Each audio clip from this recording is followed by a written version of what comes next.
Okay, so hello everyone. It's a nice and bright day. So I just wanted to share with you something that I posted last week on Saturday regarding how we must use the past injustices to understand what Christ is all about. Yeah, so I was thinking that we grew up in an era where we grew up in a church, and my question today is: do we really understand what the role of the church is about? And are we doing the church the right way, or are we really struggling in understanding what church and Christ is all about? And I just want to share my thoughts. Hopefully it doesn't offend anyone, but it's my just my thinking, and I just want to intrigue it with you. And let me know what you think. Do you think we're doing church the right way or not? And this is not to criticize the church. This is just, as I said, it's just sharing my thoughts and putting it out there, and you can have your say as well. So I think, in the past, there was a lot of, our fathers went to work in the mines and our mothers were left behind. And I think, in that space, there was a lot of, spiritualism that went in terms of, I remember going with my mother to church for like 5 days in a row, just going to church the whole time.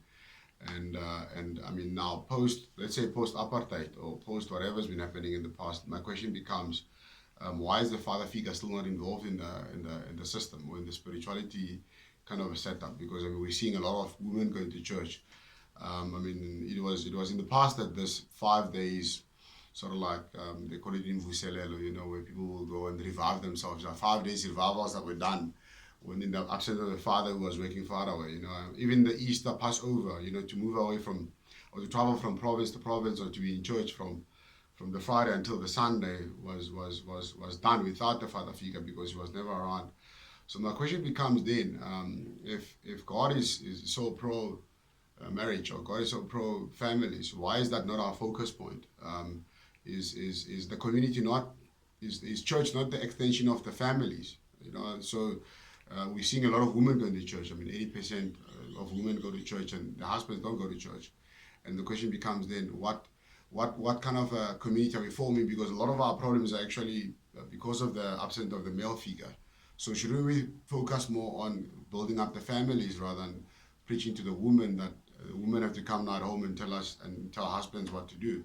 Shouldn't our focus then be to get that husband in and to get that families in? I understand it's Passover and everyone is excited going to church. But my question today is are we addressing the real stuff? Are we addressing depression? Are we addressing the drugs that are in our community? Are we addressing, as I said, the fatherless? Shouldn't we start there? Shouldn't we start addressing those past injustices and say, if Christ is for healing, for healing families and for using us to, or for helping us to forgive our parents or our spouses or whoever you've been with for your past, isn't that supposed to be our focus point in terms of using Christ to say what has happened in the past and what can we do now to use him to become better people, to use him to have better men that are leading the families, to use him to have better sort of like families and have everyone trying to forgive each other and then maybe trying to extend it to the church. So we're doing it the right way. Is brokenness part of the system, or are we supposed to sort of like use Christ to crack out our brokenness? And that's what I believe in. I believe that Christ can heal everyone. I believe that Christ can help us to forgive. I believe that Christ can mesh the families. So my question today is, are we doing it the right way? What impact do we have in terms of the families? Why are we okay with women coming into the church and the men not coming in? And if we're saying that the men are drinkers or they are sinners, isn't that what Christ supposed to do? To turn that men around? I've had a lot of good stories about women telling me how they prayed for their husbands to change their ways and God has helped them. The environment is not for us to change God's people. You can't change anyone. You can preach about sin on a daily basis, but you can't change God's people. Only God can change them. So my question becomes then, why are we so sin conscious and why are we not allowing the husbands to come into the church and even if they are drinkers or whatever sins that they do and try and build it from there and let God change them? Because if you look at all the societies that are healthy, it's been built around families.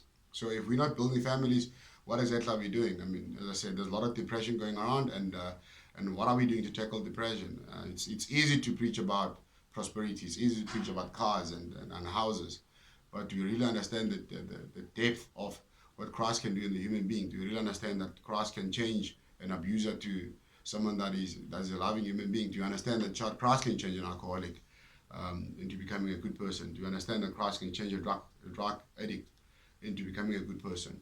So shouldn't that be our focus? Shouldn't our family lives be our focus? Shouldn't we focus more on the brokenness that we went through? Shouldn't we focus more on building the families? Should we focus more on the male figure? That's what I'm asking today. Should we focus more on getting the fathers to be involved rather than the women going and leading the church? Because for me, it doesn't make sense that in all the races or in all the spiritualism that is there, we sort of like the only ones that the women go to church and the men they remain behind. Was Passover, as I said, was Passover part of those decision making of the past and judges where the woman will go and go to church for 34 days. But we're living in different times now. If you go for 34 days in a church system, who are you leaving your husband with? And what are you leaving him to do? So my question becomes again, are we doing church the right way? I hope to hear from you soon.